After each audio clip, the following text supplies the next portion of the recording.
Bismillahirrahmanirrahim. Assalamualaikum warahmatullahi wabarakatuh.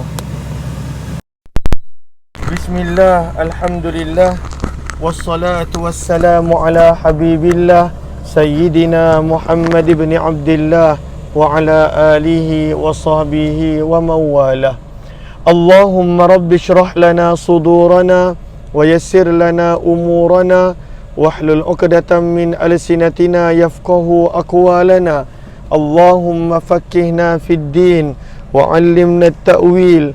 Allahumma alhimna marashid umurina wa a'idna min syururi anfusina birahmatika ya rabbal alamin. Walhamdulillahi rabbil alamin.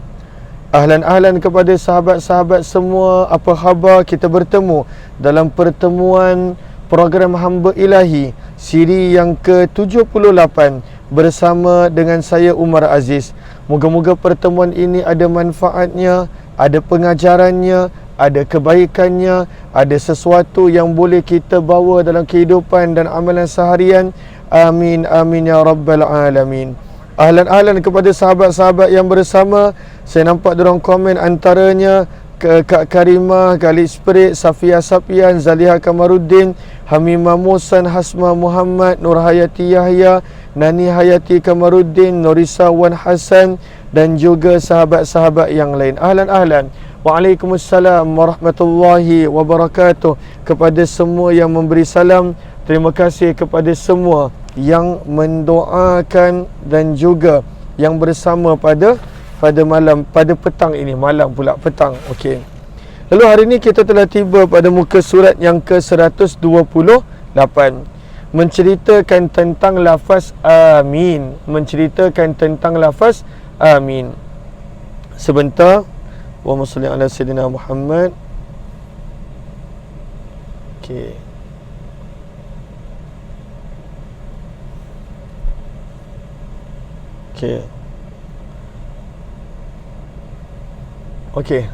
Menceritakan tentang lafaz amin. Maka kata Imam Nawawi rahimahullahu taala, lalu ramai yang kata jelas, terima kasih. Cumanya dia punya latar belakang dia tak berapa menarik mungkin, sebab dalam perjalanan ke suatu tempat. Sebab itu kita bersiaran juga sedikit lewat, mohon maaf. Lalu di sini kata Imam Nawawi rahimahullahu taala menerangkan tentang lafaz amin. Lalu kita dah belajar semalam tentang saktah. Ada 4 tempat, 4 keadaan yang makmum pada waktu itu hendaklah dia melakukan saktah. Pada waktu itu dia berdiam seketika. Kita telah belajar juga berkenaan tentang waktu bila nak baca jahar, waktu bila nak baca dengan sir. Kita telah belajar tentang rakaat yang pertama hendaknya, afdalnya lebih lama daripada rakaat yang kedua. Kita telah belajar tentang bacaan-bacaan yang sunat. Apakah bacaan-bacaan yang sunat pada solat fardu dan juga solat-solat yang lain. Kita telah belajar berkenaan tentang surah selepas Al-Fatihah dan juga banyak yang kita telah belajar sebenarnya. Lalu kata Imam Nawawi rahimahullahu ta'ala, beliau membawakan fasal berkenaan tentang amin. Apa kata Imam Nawawi rahimahullahu ta'ala? Fasal galakan melafazkan amin setelah selesai membaca Al-Fatihah dan keterangan beberapa cara bacaan, lughah dia. Lughah maksudnya bahasa berkenaan tentang amin. Lalu apakah pandangan Imam Nawawi tentang amin? Lalu ada orang yang kata kena baca pendek, amin. Ada yang kata panjang, amin. Ada yang kata tak ada sabdu pada mim. Ada yang kata tak boleh baca sabdu pada mim. Bagaimana? Apakah penerangan Imam Nawawi tentang lafaz amin? Kata Imam Nawawi, selepas selesai membaca Al-Fatihah, lalu bila selesai membaca Al-Fatihah, ghairil maghdubi alaihim waladdallin. Ada saktah. Itu kita dah belajar dah semalam, ada saktah. Lalu selepas daripada saktah, tibalah waktu untuk membaca amin, menyebutkan amin.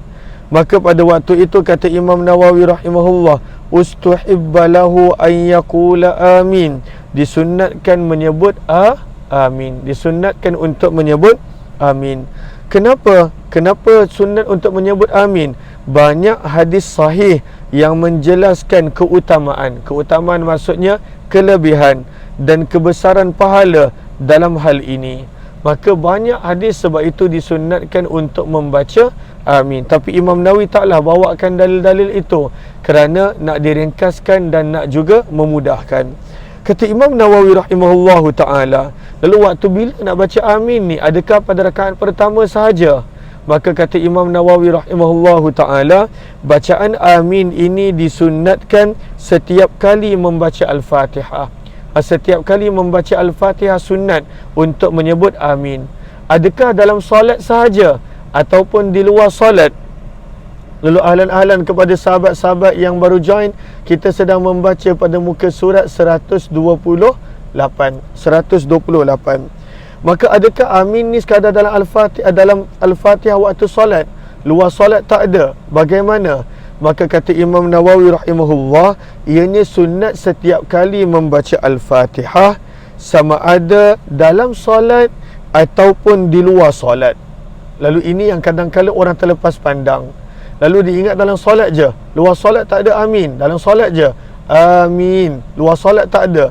Kata Imam Nawawi, tidak. Ianya adalah sunat setiap kali membaca Al-Fatihah. Dalam solat, luar solat. Kan kadang-kadang sebelum baca doa, ada orang baca Al-Fatihah, sunat juga membaca amin. Maka ini adalah pandangan Imam Nawawi rahimahullahu ta'ala dan juga para ulama mazhab Syafi'i. Maka cara membaca amin memiliki 4 cara.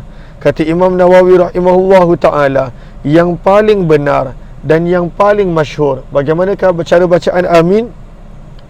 Adalah dengan mad. Hamzah itu panjang, yang mim semestinya panjang. Sebab itu adanya ya dan juga adanya nun yang sukun. Maka dengan mad panjang. Dan juga takhfif. Apakah maksud takhfif? Tanpa sabdu. Lalu tanpa sabdu dekat mana? Tanpa sabdu pada mim itu. Lalu amin. Maka itu adalah pandangan yang pertama. Pandangan yang pertama, hamzah panjang dan mim tidak ada sabdu, dan mim semestinya panjang. Lalu itu adalah yang pertama. Yang kedua, amin dengan qasar. Maksudnya hamzah pada baris atas pada hamzah tu pendek. Amin. Maka itu adalah pandangan yang kedua, beserta dengan takhfif. Beserta dengan takhfif. Lalu apakah maksud takhfif? Maksudnya tidak ada sabdu pada mim. Lalu kat sini kita nampak Allahumma salli ala Sayyidina Muhammad wa ala ali Sayyidina Muhammad. Maka daripada sini kita nampak bacaan yang pertama adalah panjang dan kemudian tak ada sabdu pada mim. Bacaan yang kedua pendek, sama juga tidak ada sabdu pada mim. Lalu bacaan pertama kata Imam Nawawi, itu yang paling masyhur, itu yang paling asah, iaitu amin. Dan yang kedua adalah dengan qasar. Qasar maksudnya adalah dengan pendek. Allahumma salli ala Sayyidina Muhammad wa ala ali Sayyidina Muhammad. Okey. Yang keempat kata Imam Nawawi rahimahullahu ta'ala, yang keempat, wathalitha bil imalah.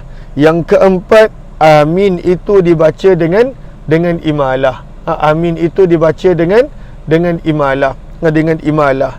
Maka dibaca dengan imalah. Dan yang ketiga dibaca dengan imalah.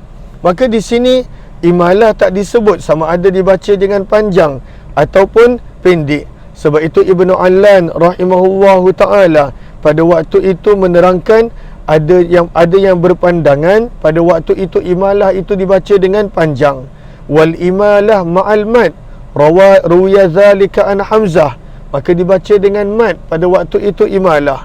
Maka ini adalah pandangan yang disebutkan oleh Ibnu Allan rahimahullahu ta'ala. Maka dibaca dengan imalah. Tak dibaca pada waktu itu hamzah penuh. Dibaca pada waktu itu hamzah itu dengan imalah. Dibaca dengan imalah. Okey. Yang keempat, dibaca dengan sabdu. Dengan sabdu. Dan juga dibaca dengan mad dan juga tasydid, kata Imam Nawawi. Warabi'ah bil mad wat tasydid. Lalu bagaimana? Amin dibaca dengan sabdu pada mim. Lalu kalaulah ada orang baca sabdu pada mim, maka pada waktu itu tidaklah boleh dikata salah, kerana memang ada lugah bahasa Arab menyebut tentang sabdu. Imam Nawawi hanya sebut 4. Akan tetapi sebenarnya pada waktu itu ada lagi pandangan-pandangan yang lain. Contohnya kata Ibnu Allan, ada yang mengatakan ada 5, ada yang mengatakan ada lebih daripada 5. Maka ini Imam Nawawi sebutkan 4 di sini. Yang pertama, hamzah itu panjang beserta dengan mim tanpa sabdu. Yang kedua, hamzah pendek, mim tak bersabdu. Yang ketiga, ada imalah pada hamzah. Hamzah itu tidak dibaca penuh, dibaca dengan imalah. Sama ada pada waktu itu imalah panjang pandangan hamzah ataupun imalah dengan pendek. Yang keempat, dibaca dengan sabdu dan juga panjang pada hamzah. Panjang tetapi ada sabdu pada mim. Inilah 4 bacaan. Kata Imam Nawawi, mana satu yang selalunya diguna pakai? Kata Imam Nawawi rahimahullahu ta'ala, konteks pertama dan kedua itu yang masyhur. Itu yang masyhur. Bahkan yang pertama itu yang Imam Nawawi berpendapat adalah yang paling sahih. Afsahuhunna, yang paling fasih dan juga paling masyhur. Lalu adalah yang pertama, hamzah itu panjang dan tidak ada sabdu pada mim. Sedangkan konteks ketiga, iaitu hamzah dibaca dengan imalah, dan keempat iaitu dibaca panjang beserta sabdu, disebutkan oleh Al-Wahidi di awal kitab Al-Basit. Ada nukilan daripada Imam Al-Wahidi. Yang dipilih ialah konteks pertama. Lalu konteks pertama yang dipilih oleh Imam Nawawi, maka pada waktu itu hamzah dibaca dengan panjang dan mim dibaca tanpa sabdu. Kata Imam Nawawi, saya telah menjelaskan mengenai konteks-konteks ataupun cara bacaan amin ini, di mana bersama dengan maknanya, terjemahannya, maknanya, di mana bersama maknanya dan segala perkara yang berkaitan dengannya. Di mana Imam Nawawi terangkan, maka Imam Nawawi rahimahullahu ta'ala pada waktu itu terangkan di dalam kitab beliau yang lain. Beliau terangkan dalam kitab beliau yang lain. Contohnya di dalam Majmu' dan juga di dalam kitab beliau yang lain. Kata Imam Nawawi rahimahullahu ta'ala, lalu siapakah yang patut baca amin ini dengan suara yang kuat? Maka kata Imam Nawawi, imam, makmum dan orang yang solat sendirian. Ketika mana solat jahriyah disunatkan membaca amin. Lalu ketika mana solat yang kuat, subuh, maghrib, isyak, semua disunatkan membaca amin dengan kuat. Yang benar, makmum membacanya dengan muatkan suara, sama ada jumlah jemaah solatnya banyak ataupun sedikit. Lalu sebenarnya walaupun jemaah tak banyak, maka pada waktu itu sunnah untuk membaca amin dengan suara yang kuat tanpa mengikut bilangan makmum. Kata Imam Nawawi, imam dan makmum juga disunatkan membacanya bersama. Lalu maksudnya baca serentak, imam dan makmum. Jangan imam terlalu awal sampai makmum ketinggalan, ataupun makmum bersemangat di amin awal berbanding dengan imam. Lalu sebab itu kata Imam Nawawi, imam dan makmum juga disunatkan membacanya bersama dan tidak mendahului satu sama lain. Dalam solat tidak ada bacaan yang sunat dibaca serentak oleh imam dan makmum selain amin. Ini adalah poin Imam Nawawi. Lalu kena baca sama-sama. Kenapa? Sebab tak ada bacaan dalam solat yang imam dan makmum baca serentak kecuali hanya amin. Takbir, imam dulu. Fatihah, imam dulu. Surah, kalau dalam solat imam baca sorang-sorang. Rukuk, imam dulu. Semua imam dulu. Kecuali hanya amin. Okey. Adakah tak jelas? Saya tak perasan. Okey, adakah jelas suara saya ataupun bagaimana? Saya harap suara saya adalah jelas.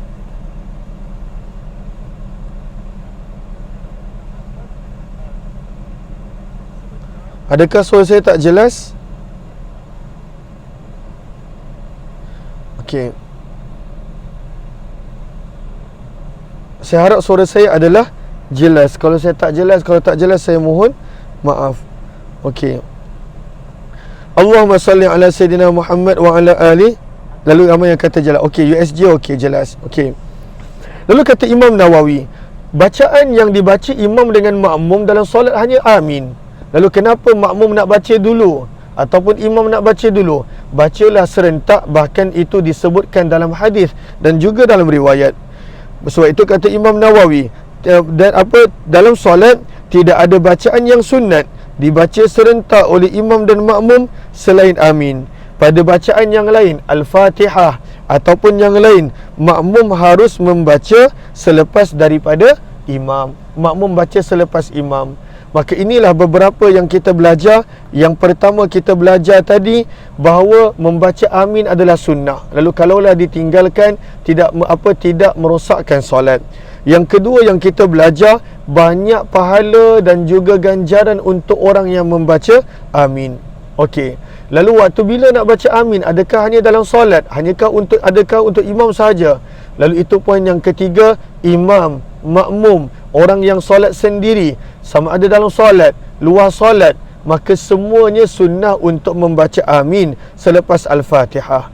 Kemudian Imam Nawawi membawakan secara ringkas 4 cara membaca amin, dan daripada 4 itu yang paling fasih, yang paling masyhur adalah pada waktu itu yang pertama. Pada waktu itu yang pertama, hamzah dipanjangkan dan pada waktu itu mim tidak ada sabdu.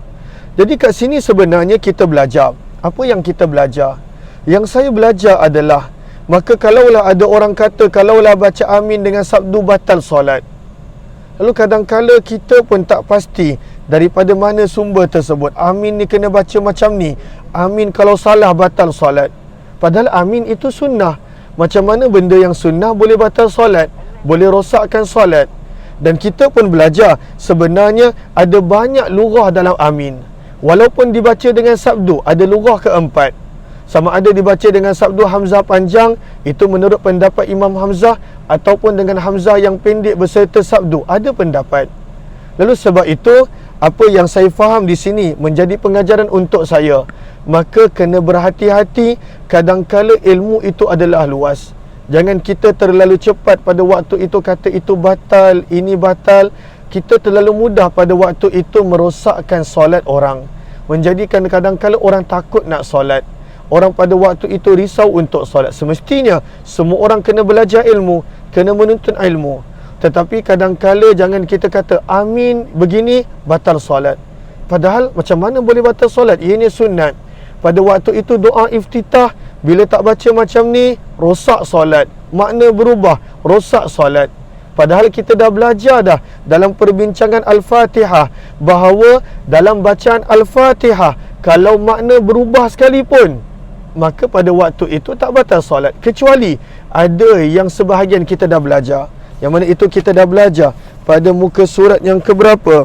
Pada muka surat yang ke-124. Lalu sebab itu sahabat-sahabat yang dirahmati lagi dikasihi oleh Allah Subhanahu wa taala, sangat penting pada waktu itu kita berhati-hati dalam pada waktu itu untuk menghukum solat orang lain. Pada waktu itu sangat berhati-hati dalam membicarakan tentang solat orang lain. Kerana ilmu Allah itu adalah sangat luas, dan pada waktu itu sepatutnya kita menjadi penggalak kepada orang solat, bukannya menjadikan orang takut nak solat. Kerana doa iftitah dia tak betul, kerana pada waktu itu Al-Fatihah dia tak betul, boleh batal solat. Pada waktu itu amin dia tak betul, boleh batal solat. Maka sebenarnya kena sangat berhati-hati. Lalu sebab itu kita nampak di sini, dengan kita belajar pandangan-pandangan ini, lalu kalaulah kita dengar ada orang baca amin dengan sabdu pada mim, tak ada masalah. Salah satu daripada lurah, daripada bahasa, walaupun mungkin dia tak maksudkan begitu. Lalu ini yang kita belajar. Kemudian Imam Nawawi terangkan yang paling fasih adalah bacaan pertama. Bukan bererti bacaan yang lain tertolak, tidak. Bacaan yang lain amin juga boleh dibaca. Dan kemudian kita belajar di sini sebenarnya imam, makmum, munfarid semuanya digalakkan untuk membaca amin dengan suara yang kuat ketika mana waktu solat jahriyah. Digalakkan pada waktu itu untuk membaca dengan kuat amin. Kita belajar juga bahawa antara amalan yang dibaca serentak imam dan makmum hanyalah amin. Amalan yang lain imam baca dahulu, makmum baca kemudian. Maka sebab itu imam dan makmum perlu untuk aminkan sekali ketika mana dalam solat, kerana itu ada kelebihan dan juga ada riwayat tentangnya. Alhamdulillah, kita telah selesai tentang amin. InsyaAllah kita akan membaca tentang anjuran bagi orang yang membaca Quran untuk berdoa bila tiba pada ayat-ayat yang tertentu. Lalu bila tiba pada ayat yang tertentu, contohnya bila kita dengar dari dalam surah At-Tin, alaihissallahu biahkamil hakimin, ada orang baca bala wa ana ala zalika minasyahidin. Bagaimana? Adakah boleh ataupun tak? Adakah merosakkan solat ataupun tidak? Maka itu ada perbincangan dia. Lalu mudah-mudahan bermanfaat, insya-Allah. Kita jumpa lagi pada pertemuan yang lain. Mohon maaf tak dapat berkongsi ilmu dengan tempoh yang lama kerana ada urusan yang perlu diselesaikan. Lalu kepada sahabat-sahabat yang kali pertama join, ini adalah program kita setiap hari jam 6 petang, selain daripada Hayati Quran jam 8 pagi dan juga Marhaban Ya Ramadan pada jam 9 pagi. Lalu harap para sahabat dapat bersama dalam program-program yang lain. Kepada yang kali pertama join, jemput join juga Telegram channel Kuliah Umar Aziz. Terima kasih kepada semua. Wabillahi taufiq wal hidayah. Assalamualaikum warahmatullahi wabarakatuh. Jazakumullahu khairan.